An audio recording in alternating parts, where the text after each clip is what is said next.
Ainsi, le gel des pensions et retraites n'était pas suffisant.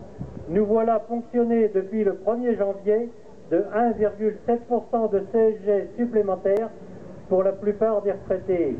Ce fait constitue une nouvelle atteinte au pouvoir d'achat des retraités.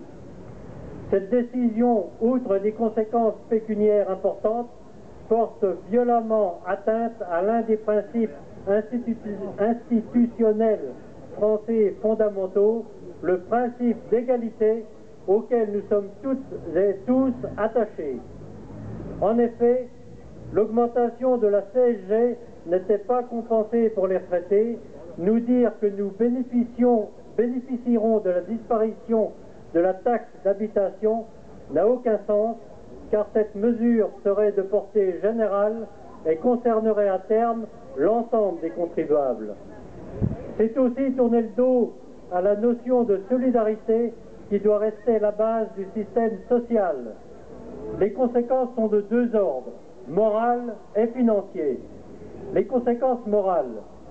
La façon de procéder est condescendante et même méprisante.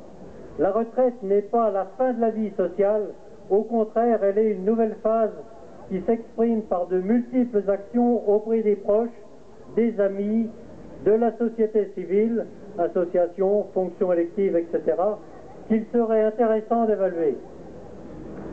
Sur la valeur travail, il faut se souvenir que nous avons eu des carrières longues et qui n'ont pas été sans conséquence au niveau du bien-être.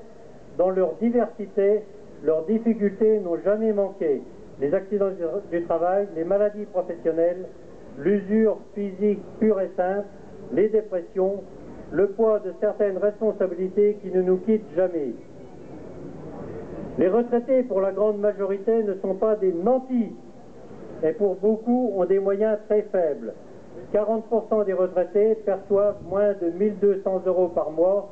Les exonérer de cette augmentation ou compenser est la moindre des choses.